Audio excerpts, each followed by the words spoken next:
Graça e paz, queridos. Pastor Alexandre aqui e trazendo mais um episódio da série Sermões. Sim, e nesse episódio eu quero trazer a quarta parte, a quarta palavra da subsérie, vamos assim chamar, Elias e Eliseu. Sim, eu decidi na série Sermões trazer algumas palavras da história de Elias e de Eliseu. Pretendo chegar aí até a história de Eliseu e espero que essa palavra sirva de inspiração para você.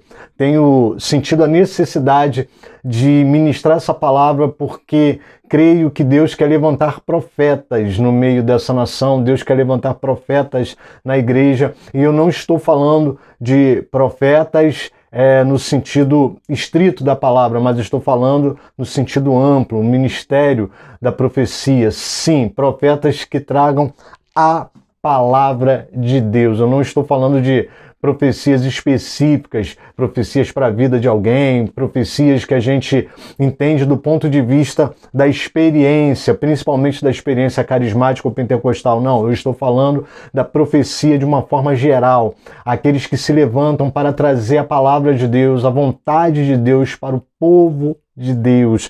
Temos sentido falta disso e eu espero que esses sermões aí já são 4, hoje é o 4º sermão falando de Elias e Eliseu, possa te inspirar. Nós imitamos a Cristo Jesus, sim, Ele é o nosso modelo e como profeta devemos imitá-lo em tudo. Mas temos histórias como a de Elias e Eliseu que servem para nos inspirar e eu quero muito que você se inspire com essa palavra, eu espero que você se inspire com tudo que está na história desses homens de Deus. Amém, querido? Bom, se você é novo por aqui, calma. Eu vou colocar um card aqui em cima, uma bolinha que o YouTube coloca aqui em um dos cantos, para que você possa clicar nela e ser levado lá para o canal do Ministério Caminhos. O canal do Ministério Caminhos é o meu canal pessoal no YouTube e é o canal onde eu dissemino a palavra de Deus, onde eu dou estudos, palavras, sermões, pequenas devocionais. E eu espero que você fique à vontade lá. Lá você tem um estudo do livro de Gênesis, estudo do livro de Ezequiel, um estudo pesadíssimo, muito bom. Espero que você possa aproveitar. E temos também várias devocionais. As devocionais servem para te auxiliar na disciplina espiritual que é a devocional, que é a devoção a Deus. Às vezes a gente não se sente motivado, estimulado a exercitar essa prática. O desânimo bate, a gente não está afim e a gente esquece de fazer a nossa leitura, de orar a Deus, de colocar diante de Deus as nossas questões, os nossos anseios, as nossas queixas, porém, é na devocional que você aprende a fazer isso da melhor forma possível. Então, corre lá no canal, que lá tem palavra para você, tá? O objetivo do Ministério Caminhos não é substituir a palavra do seu pastor local. Alimente-se da palavra do seu pastor local. Eu sou alimentado demais pela palavra do meu pastor local. Espero que você também seja. Se você ainda não tem um lar espiritual, procure uma igreja. O Ministério Caminhos não tem esse objetivo de substituir o papel da igreja. Não concordo com essa história de desigrejado, de que eu não preciso de igreja para nada. Não. A igreja é importante, porque é lá que nós exercitamos aquilo que eu faço no dia a dia. Amém, querido? Então, vamos lá, pega a sua Bíblia, porque crente estuda palavra com a Bíblia, e primeiro livro de Reis, capítulo 18, do verso 41 ao verso 46, tá certo? Essa palavra, amados, é meio que uma continuação da parte 3, tá? Parece óbvio, né? Pastor, é óbvio, né? A 4 é a continuação da parte 3. Não, querido, eu quero dizer que é a continuação, porque, na verdade, eu dividi o texto do capítulo 18. Eu contei a primeira parte, e agora a gente vai ver a segunda parte. E diz assim a palavra do Senhor. A partir do verso 41, primeiro livro de Reis, capítulo 18, do verso 41 ao verso 46. Então Elias disse a Acabe: suba, vá comer e beber, porque já se ouve o barulho de abundante chuva. Acabe subiu para comer e beber, mas Elias subiu até o Alto Carmelo. Ali, encurvado para a terra, pôs-se o rosto entre os joelhos. Verso 43, e disse ao seu servo: vai e olhe para o lado do mar. Ele foi, olhou e disse: não vi nada. Então Elias disse: volte. E assim por 7 vezes. Na 7ª vez, o servo disse: eis que se levanta do mar uma nuvem pequena, como a palma da mão de um homem. Então Elias disse: suba e diga a Acabe: apronte o carro e desça, para que a chuva não o detenha. Verso 45. Em pouco tempo o céu se escureceu com nuvens e vento e caiu grande chuva. Acabe subiu ao carro e foi para Jezreel. A mão do Senhor veio sobre Elias, que cingiu os lombos e correu na frente de Acabe até a entrada de Jezreel. Amém, queridos? Senhor, que essa palavra entre no nosso coração, abra os nossos olhos, os nossos ouvidos, porque eu tenho certeza que muita gente precisa ouvir essa palavra neste dia. Em nome de Jesus, amém. Na palavra passada eu falei sobre o grande acontecimento. Elias estava escondido aí, né? Estava na casa da viúva de Serepta. Ele ficou lá aproximadamente 2 anos, né? A gente não tem ao certo quanto tempo ele ficou. A gente sabe que a seca em Israel, ou seja, não chovia, Deus não deixou chover, demorou 3 anos. E no final desses 3 anos, Deus ordena a Elias que volte e fale com Acabe que vai chover, né? Deus decide fazer chover. Diz assim, olha, no verso 1, se você quiser, volta aí, ó, 1 Reis, capítulo 18, verso 1. Esse verso 1 é muito importante para a palavra de hoje. Muito tempo depois, no 3º ano de seca, a palavra do Senhor veio a Elias dizendo: vá, apresente-se a Acabe, porque farei cair chuva sobre a terra. Amém, querido?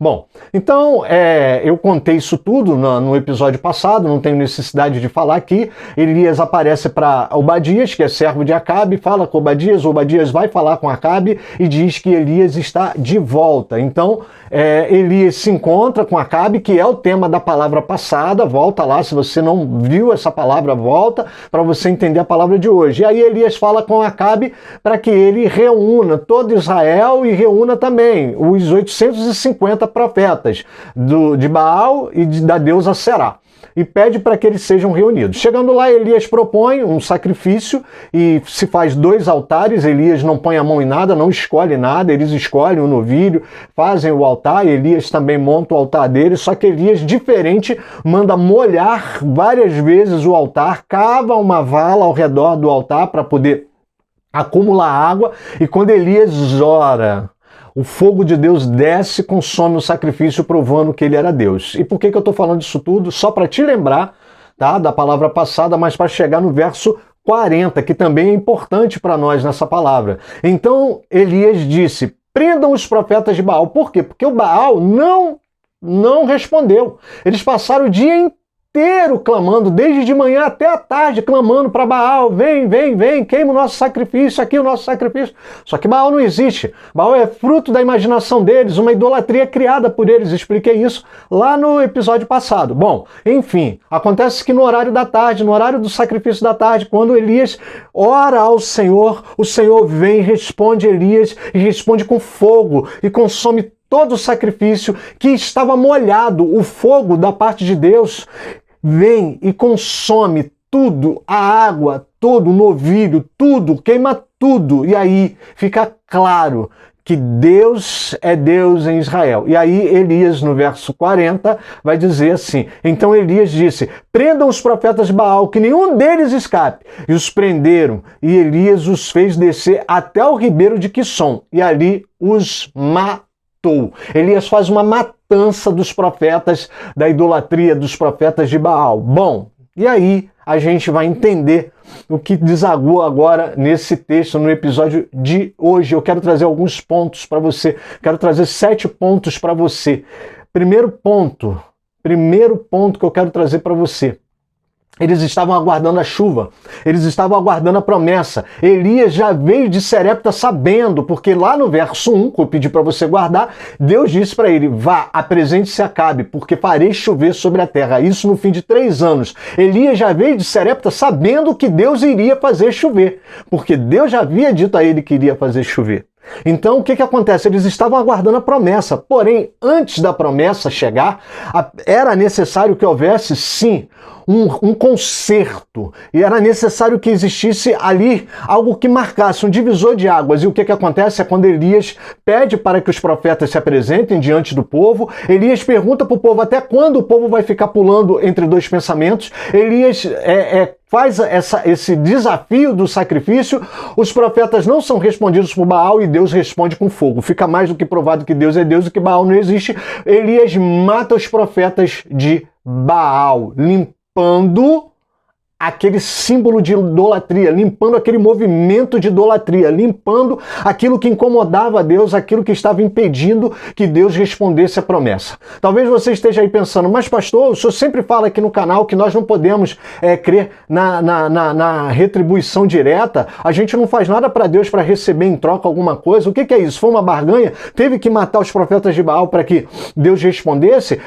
É uma barganha? Não, querido. O que eu estou tentando explicar aqui para você não é uma barganha. O que eu estou querendo dizer para você é o que está em Isaías 59, no verso de 1 a 2. Eis que a mão do Senhor não está encolhida para que não possa salvar, e o ouvido não está surdo para que não possa ouvir. Mas as iniquidades de vocês fazem separação entre vocês e o seu Deus, e os pecados que vocês cometem o levam a esconder o seu rosto de vocês para não ouvir os seus pedidos. A terra, ela estava seca. Se você voltar lá no episódio passado, você vai ver que Acabe fala para Obadias, vamos percorrer a terra para ver se a gente acha algum capim para dar para as mulas e para os cavalos, para que a gente não perca os animais. Isso significa que a fome era severa. A fome, ela tinha se espalhado por todo lugar. A fome, ela tinha provado ao extremo Israel. Mas agora chegava o momento de Deus fazer chover.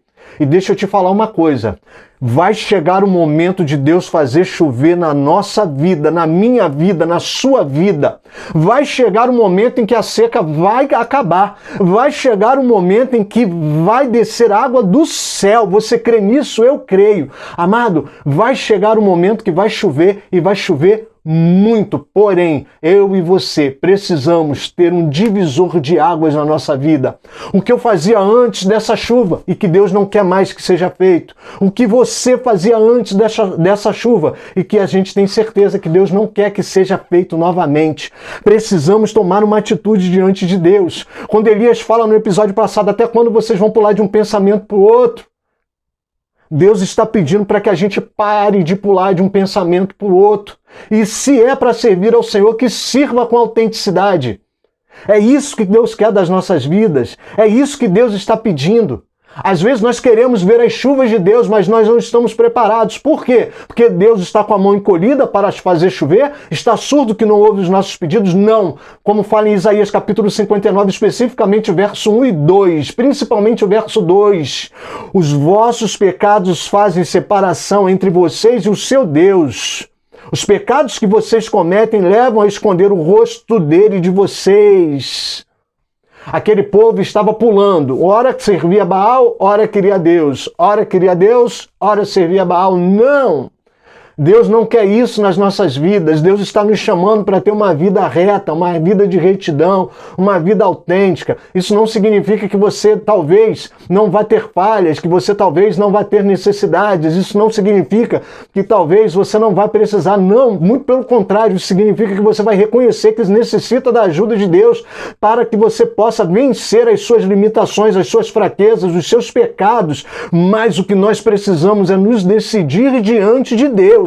Nós precisamos ter uma vida genuína diante de Deus. Nós não podemos mais ter uma vida qualquer diante de Deus. Queremos as chuvas de Deus, mas não estamos preparados para ter uma vida com Deus.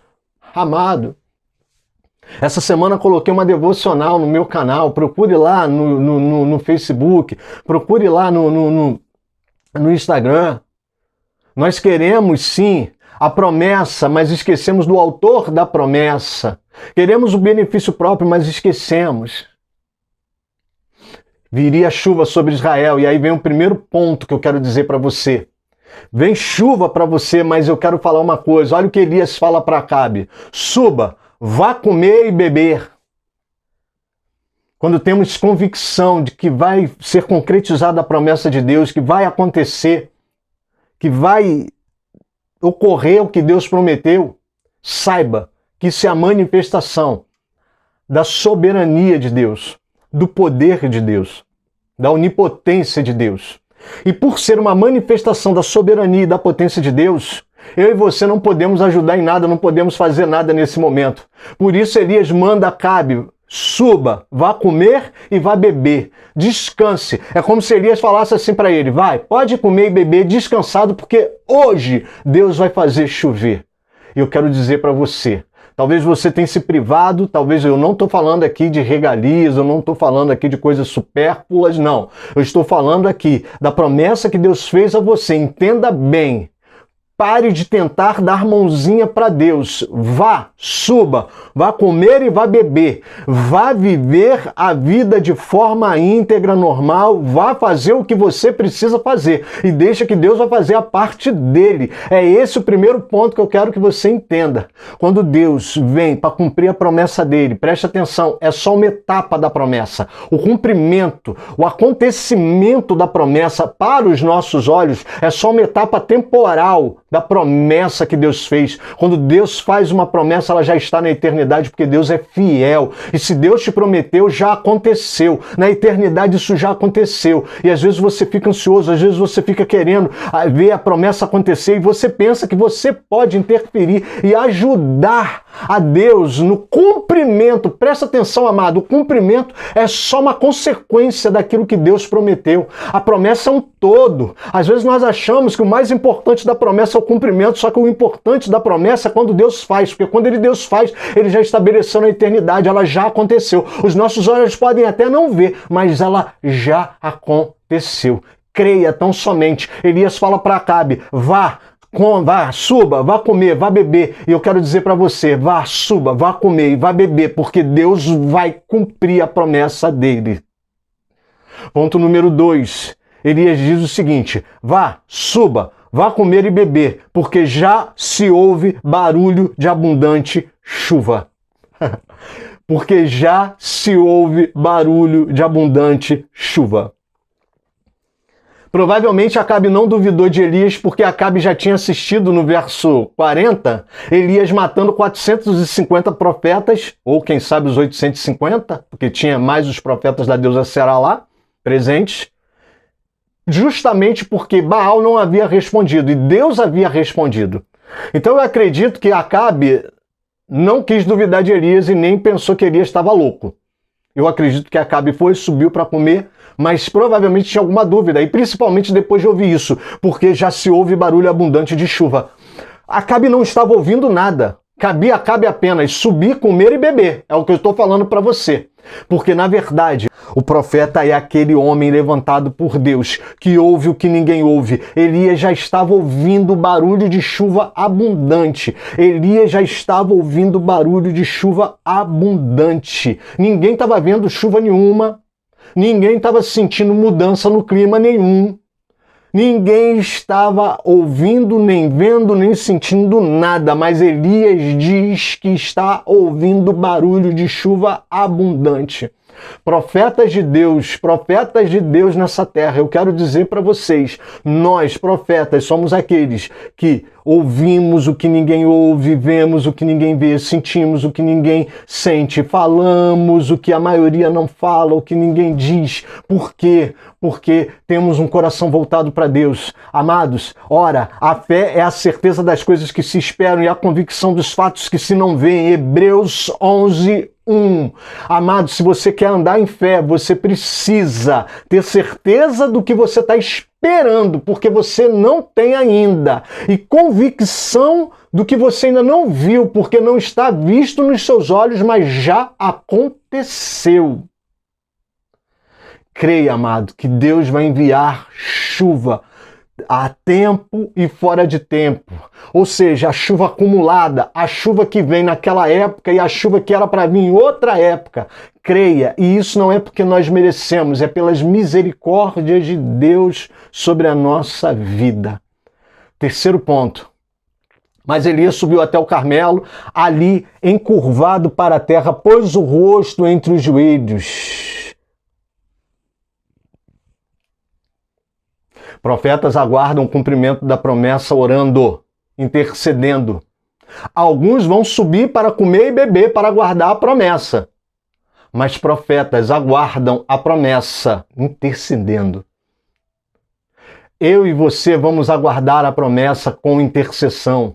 Profetas aguardam promessas intercedendo.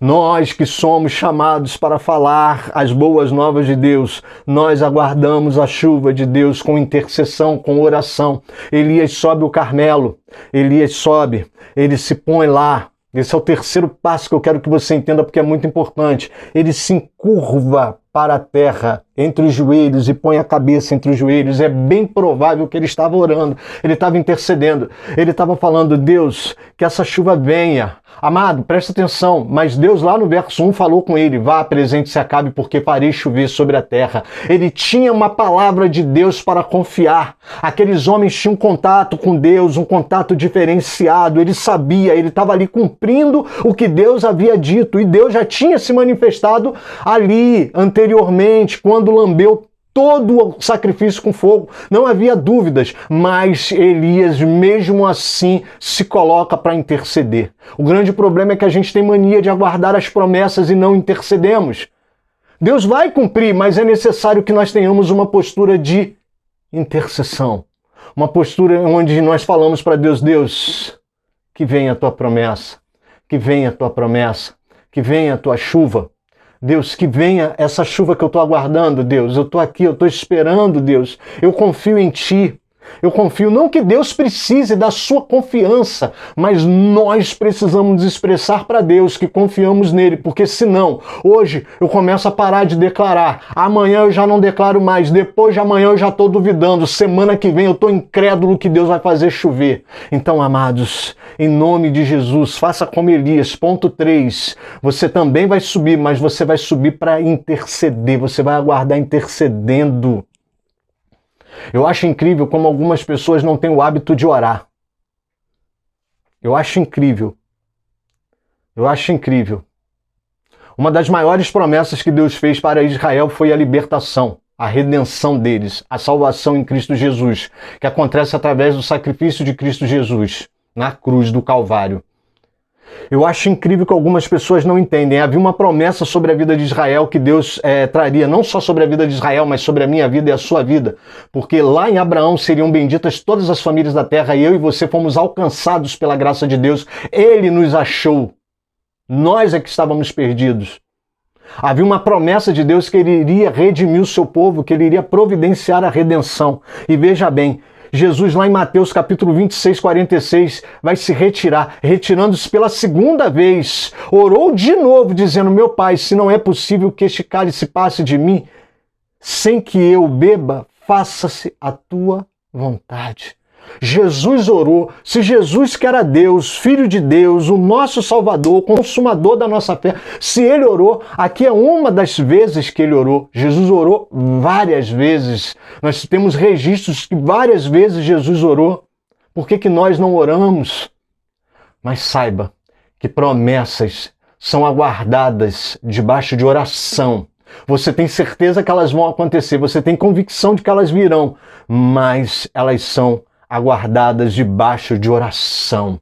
Não deixe de orar. Ore incessantemente para que Deus cumpra toda a promessa dele sobre as nossas vidas, sobre a vida da igreja, sobre a vida da nossa família, sobre a vida de todo o universo, de todo o mundo. Amém, queridos? Quarto ponto. E disse ao seu servo: vai e olhe para o lado do mar. Ele foi e olhou e disse: não vi nada. E Elias disse: volta para cá.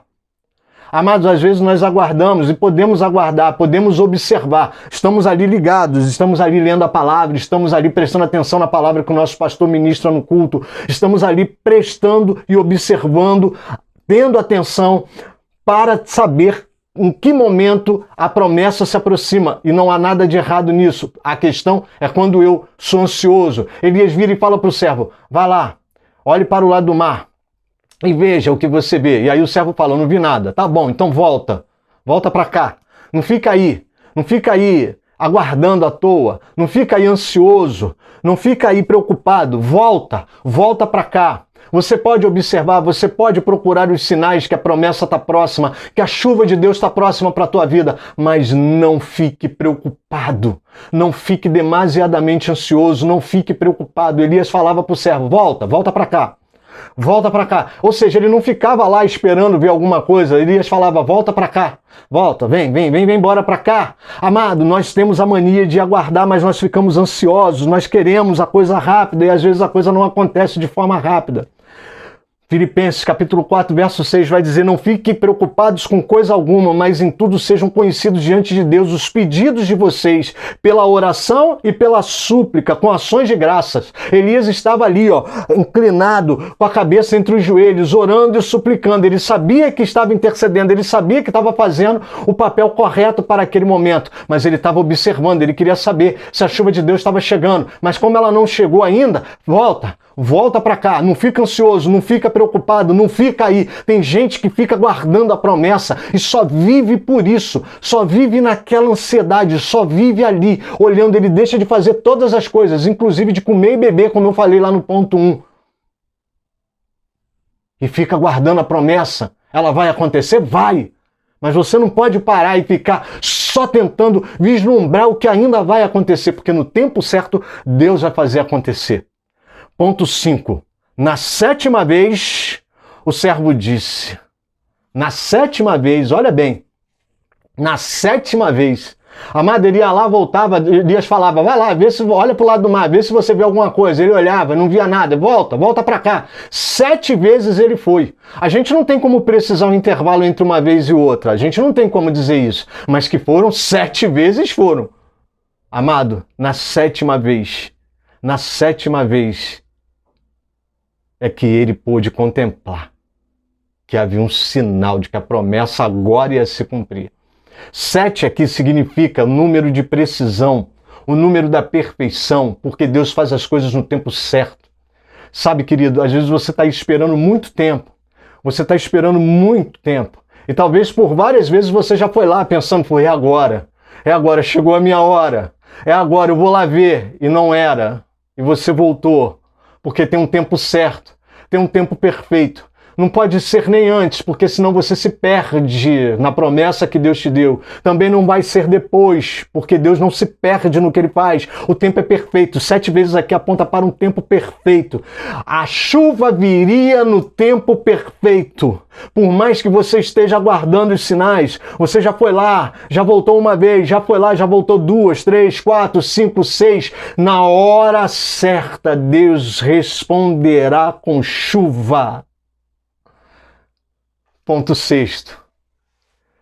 Eis que se levanta do mar uma nuvem pequena, como a palma da mão de um homem. Então Elias disse, suba, diga a Acabe, apronte o seu carro e desça, para que a chuva não o detenha. Aquele sinal pequenininho, do tamanho da mão do homem, uma nuvem lá no mar, do tamanho da mão do homem, era o sinal que Elias precisava para dizer a Acabe, desce. Veja bem, ele começa no versículo 41 dizendo, suba. Ele fala assim para Acabe, suba, vá comer e vá beber. E agora, ele fala, vá e fale para Acabe, desça, sai para o carro, vai-te embora que vem água. Esse é o 6º ponto. Às vezes o sinal que a nossa promessa está por vir é um sinal pequenininho. Olha como é que ele fala, viu uma nuvem do tamanho da palma da mão de um homem. Ou seja, amado, na imensidão do mar. Na imensidão do mar, o tamanho do marzão lá. Ele vê só uma nuvenzinha do tamanho da mão de um homem. É a proporção, eu quero que você imagine. Ele olha lá para o mar e vê apenas uma nuvem do tamanho da mão de um homem. Era um pequeno sinal no meio do mar, longe, no ermo. Mas era o sinal que Elias estava esperando. Talvez você ainda não tenha visto, mas se você vê um pequeno sinal de longe, no ermo, distante, inatingível, no meio do nada, esse sinal é o sinal da tua promessa, porque ela vai acontecer. Amados, os sinais de Deus vêm nas pequenas coisas. Jesus, quando multiplica todo aquele pão, toda aquela alimentação para aqueles para aquele povo, ele pega um pequeno número de pães, um pequeno número de peixes que um rapaz tinha na sua mochila para o lanche dele, para sustento dele. Algo tão pequeno e Jesus multiplica. Naquele dia, a promessa da multiplicação, do sustento e da provisão de Deus veio através de pequenos pãezinhos e pequenos peixes que só serviriam para alimentar o rapaz que levou na sua bolsa. Porque os sinais de Deus, eles se manifestam de forma pequena. Os sinais de Deus, eles se apresentam, se manifestam de forma pequena. Às vezes estamos esperando um romper de Deus, algo que vai balançar a terra, vai ser um terremoto, algo que vai sacudir tudo. E é uma pequena nuvem do tamanho da palma da mão de um homem, no meio do nada, de longe, é o sinal que a tua promessa chegou. Então presta atenção, porque Deus, ele se manifesta nas coisas simples, nos pequenos sinais que Deus dá, a sua promessa vai chegar. E finalmente diz que a mão do Senhor veio sobre Elias, que cingiu os lombos e correu na frente de Acabe até a entrada de Jezreel. Acabe desce de carro, amado. E diz a palavra, sugere aqui, muitos teólogos não concordam muito com isso, acham que tenha sido uma força de expressão do escritor, mas a ideia que o texto dá é que Elias chega à frente de Acabe, que estava de carro. E eu creio que ele chegou porque a mão do Senhor veio sobre Elias. E esse termo, quando ele é usado no Antigo Testamento, é para dizer que aquele profeta havia recebido de alguma forma a visitação poderosa de Deus para capacitá-lo de forma sobrenatural a fazer alguma coisa. E nesse momento era correr daquela chuva que vinha, uma chuva forte, porque a promessa, quando ela chega em definitivo, ela chega forte, ela chega de forma tremenda, ela chega avassaladora, e assim vai ser a minha e a tua promessa na nossa vida. Amém, querido? Eu quero que você guarde esses 7 pontos. Enquanto vai aguardar a promessa, vá, suba, vá comer, vá beber, não pare sua vida, vá fazer o que cabe a você fazer. Vá comer e vá beber. Não se preocupe, não se preocupe. Porque já se ouve o barulho da chuva. Presta atenção, a gente já está ouvindo o barulho da chuva. Por quê? Porque profetas ouvem o que ninguém ouve. Presta atenção nisso. Segundo ponto. Terceiro ponto. Aguarde, enquanto aguarda, vá orar, vá interceder, porque profetas aguardam intercedendo. Quarto ponto. Quarto ponto. Não fique ansioso. Talvez você não esteja vendo sinal nenhum. Volte. Não viu o sinal? Volta para a intercessão. Volta para interceder. Continue intercedendo. Não está vendo, mas não esmurece, não desanima. Volte. Não fique ansioso. Não viva a sua vida diariamente esperando por isso, como se fosse acontecer a cada segundo e você não faz mais nada. Vai acontecer. Não se sabe quando, mas não fique preso nesse loop de tempo como se você vivesse apenas para o que vai acontecer. Volta. Na 7ª vez, ou seja, no tempo perfeito, no tempo correto, no tempo de Deus. As coisas, as promessas só acontecem no tempo de Deus. Essa é a nossa certeza. 6º ponto. Os seus sinais, os sinais de Deus, vêm de forma simples, pequena, mas é o sinal de que a tua promessa vai acontecer. Deus se manifesta no simples, nas coisas pequenas, mas nas coisas diferentes. Uma nuvem no meio do mar já era um sinal tremendo, porque não chovia 3 anos. A mão do Senhor sempre estará sobre o profeta. Aguarde, porque a mão do Senhor virá sobre você para te capacitar, para que você possa fazer aquilo que Deus quer que você faça. Apenas cumpra. Amém? Que essa palavra possa encher o teu coração, que essa palavra possa transbordar no teu coração.